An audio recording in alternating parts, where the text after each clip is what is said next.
દાંતી કંઈક આ રીતના પડે છે ઓલું. તો ભાઈ સ્વાગત છે તમારું બધાનું ફરીવાર એક નવા વ્લોગની અંદર અને ટ્રેક્ટર લાઇનની અંદર.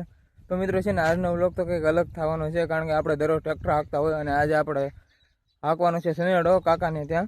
દરરોજ આપણે ટ્રેક્ટર હાંકવાનો હોય, પણ આજે સનેડો હાંકવાનો છે. ક્યારેય હાંક્યો નથી, પહેલી વાર ટ્રાય કરીશું. આખી દિવસ સનેડો હાંકવાનો છે. જો અત્યારે ફિલહાલ પૂગી જઈશું સનેડોલીનો ખેતરે. અને આ કપાસ છે કાકાનો એવડો અને ઓલી બાજુ મોટો છે, 20 વીઘા જેવો હાંકવાનું છે. અને જો એક સાથી છોડી નાખ્યું છે, કારણ કે એ સાથી ખાલી આપણે લાવ્યા હતા કે આ સાથી ન હાલે, તો એ સાથી આ સનેડાનું કંઈ નક્કી ન કહેવાય, આ સાથી ચાલે તે અને ના ચાલે, એ માટે આ સાથી છોડી નાખ્યું છે. અને આ સાથી આપણે હાંકવાનું છે. જો એક ઉથલ અહીંયા મારી છે, તો આ રીતનું કંઈક પડ્યું છે. અને લગભગ તો મેળ આવી જાય ને તો આ સાથે હાંકવાનું છે, બાકી તો ઓલું જોડી દઈશું. જોઈશે સનેડો આવડે કે નહીં.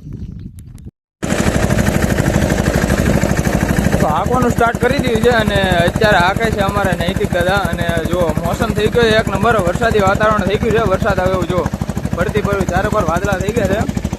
વરસાદ આવી જાય તો હાંકવાનું બાકી રહી જાય. અને જો આ રીતનું કંઈક હાલે છે. પહેલાં દાંતી મારીએ છીએ, જો દાંતી કંઈક આ રીતના પડે છે. ઓલું દાંતીને રાપ મારવા બેમાં એમાં હલકું નહોતું પડતું, એટલે પછી ખાલી દાંતી ચડાવી દીધી છે. અને જો આ રીતનું કંઈક ચાલે છે, એટલું હાંક્યું છે. અને આ બાજુ એટલું હાંકવાનું બાકી છે. વાતાવરણ થઈ ગયું છે ભાઈ, આજે એક નંબર કંઈ ઘટે નહીં. લગભગ તો એવું લાગે કે વરસાદ આવી જાય છે, તો આગવાનું બાકી રહી જાય છે. આવે નહીં તો સારું. બાકી જો આ રીતનું કંઈક હાલે છે સનેડો. હવનો હગવાન 3 વ્હીલ વાળો તગો.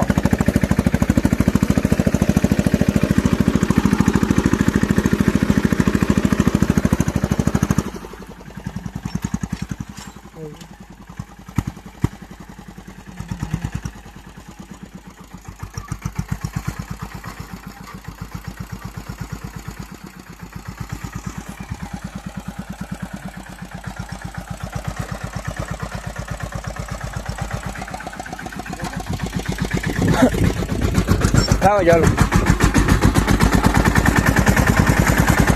તો આ બધું વધારે વજન રાખે ને એટલે આ જે શાહનો ઓલો હોય ને શાહ પૂરાતો જાય. અને બાકી જો કળીઓને આપણે ભેગો હકાય દાંતી તો એ શાહ થોડોક રહી જાય. એ માટે જો આ બધું વધારે વજન રાખે ને તો એક સરખું ડબલ થતું હોય. જો પાછળ જો બતાવી દઉં તમને. અને આ વણ છે ને કોરવણ કરીને વાવેલું છે, અને ઓલી બાજુ એમણે વાવેલું છે. આ વણ કોરવાનું છે.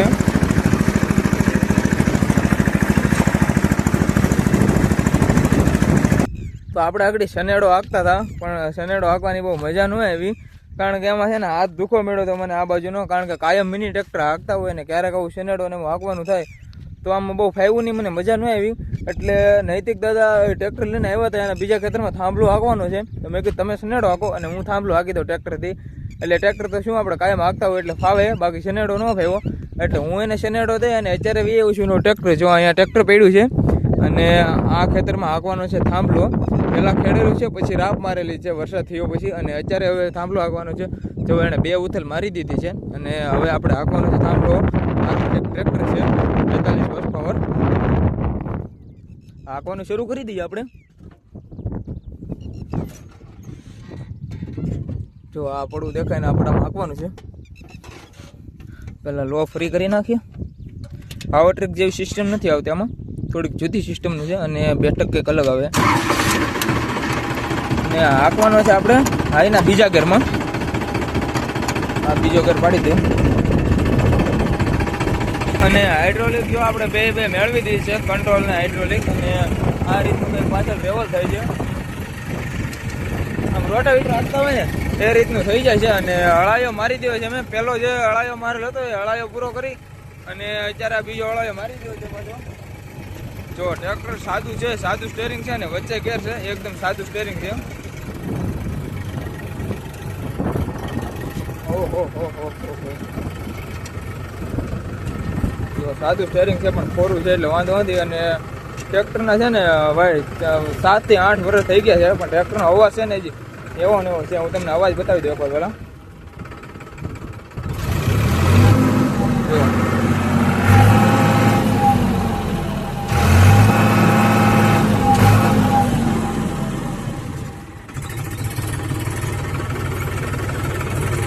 તો આ હળાઈ આપણે માર્યો છે. સાદા સ્ટેરિંગમાં જેવો સાહ રાખવો હોય ને એવો રહે, અને પહેલો હળાયો જેવો મારવો એવો મારી શકીએ આપણે.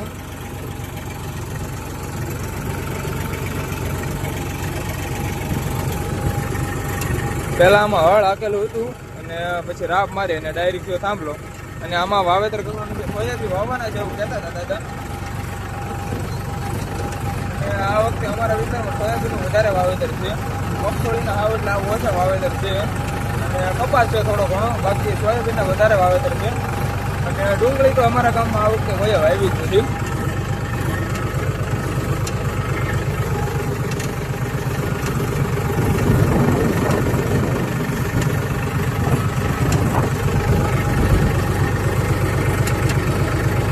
વ્યૂ બાકી કેમ આવે જોજો, ડુંગર ને ફરતી બાજુ છે અત્યારે અને આ વચ્ચે વાડી છે ડુંગરાની. વ્યૂ કેમ આવે બાકી અત્યારે જો ચોમાસાનો.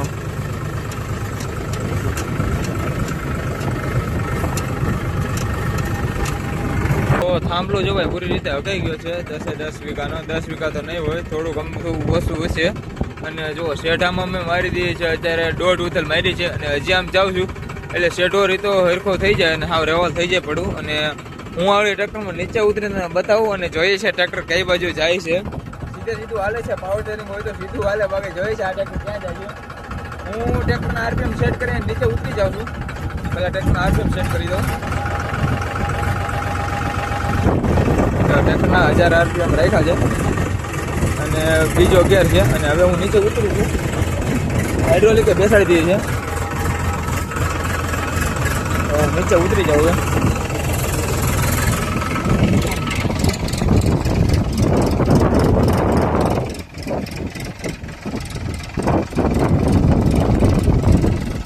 આમ વ્યૂ થાય એટલે હવે પાછળ ચડી રહી. પાવર સ્ટેરિંગ હોય ને તો સીધે સીધું વ્યૂ થાય, પણ સાદું સ્ટેરિંગ છે એટલે ફરી જાય. બાકી જો કરને કોઈ શેડો 1 નંબર કમ્પ્લીટ. અને ખેતર જો આ રીતનું કંઈક રેવલ થયું છે. તો જો અત્યારે વાગ્યો છે બપોરનો 1 અને આપણે અત્યારે સિનેડો બંધ કરી દીધો છે જમવા માટે. અને નીચેના પડામાં જો હું તમને બતાવું, સિનેડો આપણે મૂકી દીધો છે નીચેના પડામાં અને ત્યાં આપણે 2 ઉથલ મારી દીધી છે. બતાતું છે તમને. જો આ ઉપરનું પડું મોસ્ટ ઓફલી દાંતી હકાઈ ગઈ છે પૂરેપૂરી અને નીચેના પડામાં હવે આંકવાનું છે, એટલે માટે સિનેડો આપણે બંધ કરી દીધો છે જમવા માટે. તો જુઓ મોસ્ટ ઓફલી દાંતી હાલી ગઈ છે અને અત્યારે વાગ્યા છે રોંઢાના 4 વાગી ગયા છે. શરૂ કર્યું ત્યારે આપણે વિડીયો નહોતો બનાવ્યો કારણ કે ત્યારે આંકવાની એટલે ઉતાવળ હતી કે વિડીયો શરૂ કરવાનું ભૂલાઈ ગયો હતો. અને જો મોસ્ટ ઓફલી દાંતી હાલી ગઈ છે બધા ખેતરમાં અને અત્યારે હવે આંકવાનું છે, રાપ આંકવાની છે. એટલે જો કાકા ચડાવે છે રાપ, આમાંથી દાંતા ખોલી નાખ્યા છે અને જો હવે રાપ બનાવી નાખવાની છે અને રાપ શરૂ કરી દઈએ આપણે.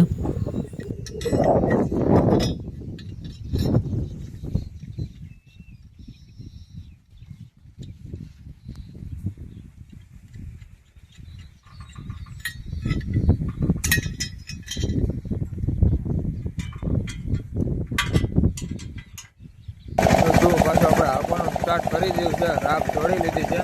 ઓલી પહેલાં રાપ જોડી હેલી નહીં એટલે પછી આપણા દાંતાવાળી રાપ જોડી લીધી છે અને અત્યારે આપવાનું શરૂ કરી દીધું છે.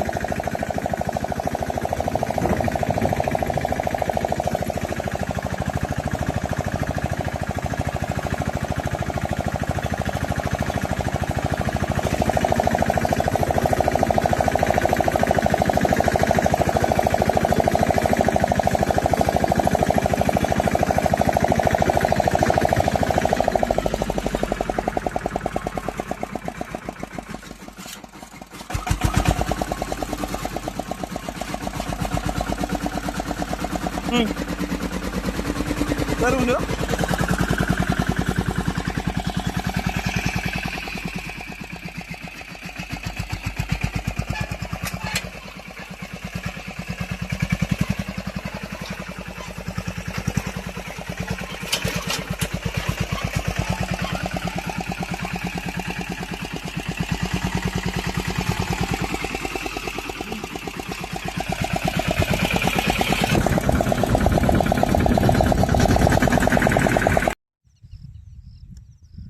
તો જો અત્યારે વાગી ગયા છે સાંજના 7 અને આપણે હાંકવાનું પૂરું કરી નાખ્યું છે. અને શેરડા પાસે બધા હાથી બે આપણે જોડી અને બહાર કાઢી લીધો શેરડો. જ્યાં થાંભલો મારતા ત્યાં જો આપણે આમ થાંભલો આપ્યો છે ત્યાં શેરડો આપણે લઈને વહીએ છીએ. જો પાછળ બંને હાથી જોડી લીધેલા છે.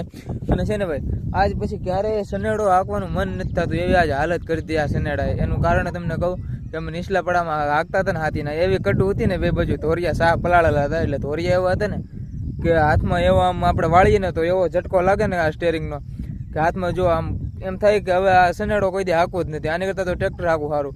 અને સનેડો આમે પહેલી વખત હાંક્યો એટલે શું હોય એ કાંઈ ખબર નથી આપણે, પણ હાથ ભાઈ એવી હાલત થઈ ગઈ છે ને હાથની કે તમે વાત પૂછોમાં. એટલે આજ પછી એમ થાય છે કે સનેડો ક્યારેય નથી હાંકવો, પહેલી વાર હાંક્યો ત્યારે જેવી હાલત થઈ ગઈ. તો આજના બ્લોગ માટે એટલું જ. ચાલો મળીશું હવે નેક્સ્ટ બ્લોગમાં, ત્યાં સુધી બધાને જય માતાજી.